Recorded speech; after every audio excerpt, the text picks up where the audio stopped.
Welcome to our Harvard annual event where we have at center stage our spotlight on job interviews with famous people.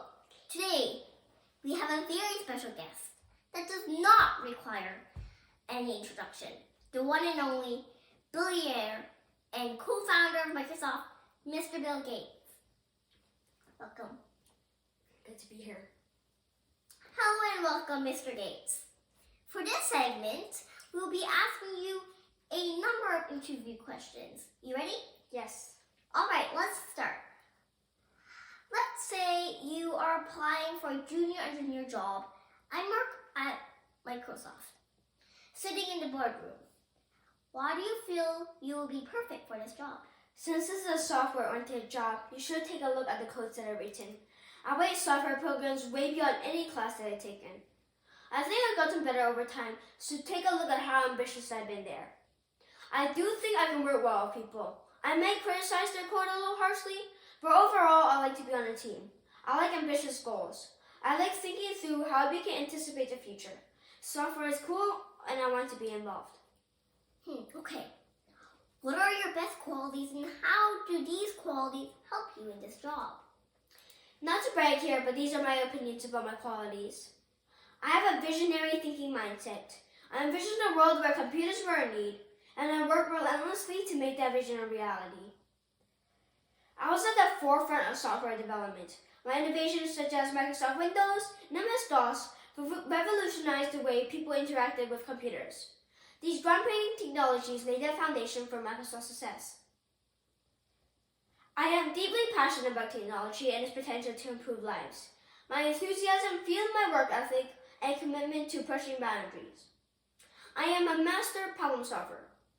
Whether it was coding challenges or complex business designs, I tackled them head-on, seeking elegant solutions. Finally, beyond Microsoft, our legacy lies in our philanthropic efforts.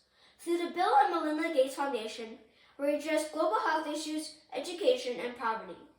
We have an endowment of almost $70 billion. Wow. Tell me about a time when you had to deal with a conflict and how did you resolve this? I still remember this very vividly. One summer, I was working for a company that specialized in measuring traffic. From taking readings to recording the results, the entire process was manual. Pa Allen, Paul Gilbert, and I decided to create Trafo data. The objective was to read the raw data from roadway traffic counters and create reports for traffic engineers. Despite being a creative idea, the project was not successful.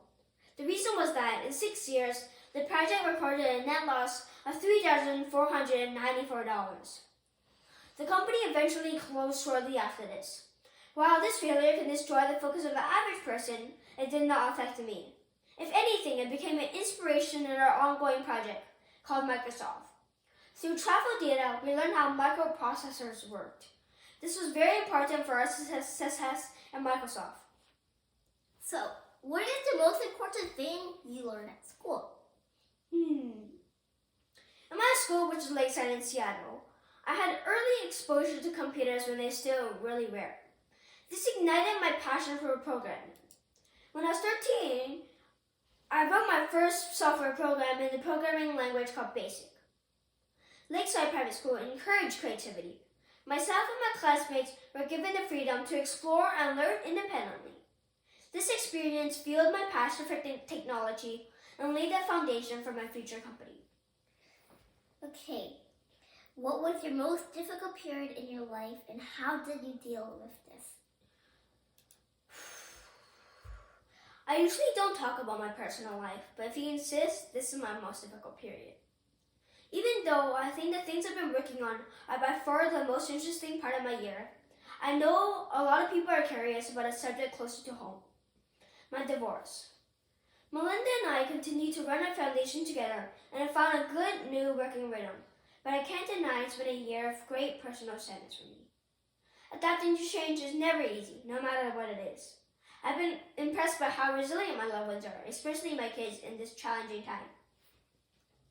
It's been a strange and disorientating experience. My personal world has never felt smaller than it did over the year of 2021. Oh, okay. So what are the qualities that make a good how about the qualities that made a bad leader? In my opinion, I would say that I'm a pretty good leader. First one that comes to mind is transparency. Leaders should be honest with their followers and open about their decisions. People should feel like they can trust their leaders and that their leaders are working in their best interests. Leaders who try to hide things or manipulate people will quickly lose respect and credibility.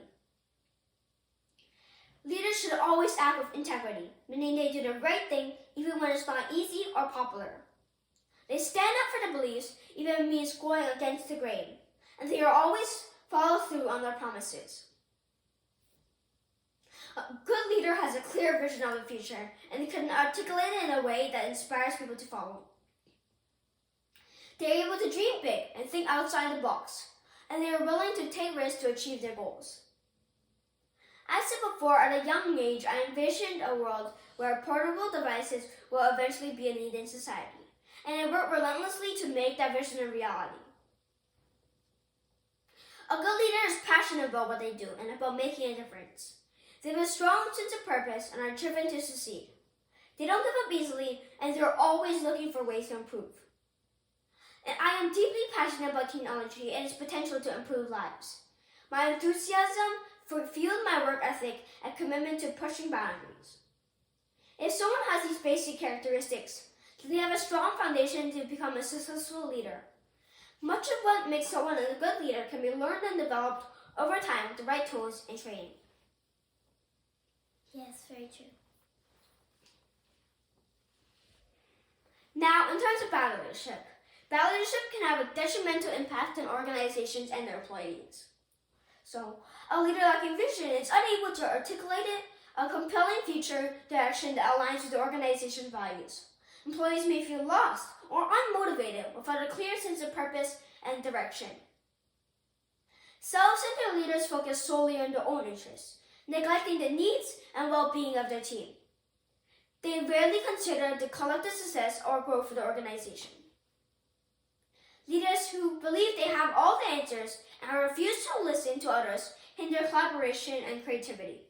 Such behavior prevents innovation and discourages team members from contributing their insights. Inflexible leaders resist change and cling to outdated models. They hinder the process by refusing to adapt to evolving circumstances or new ideas.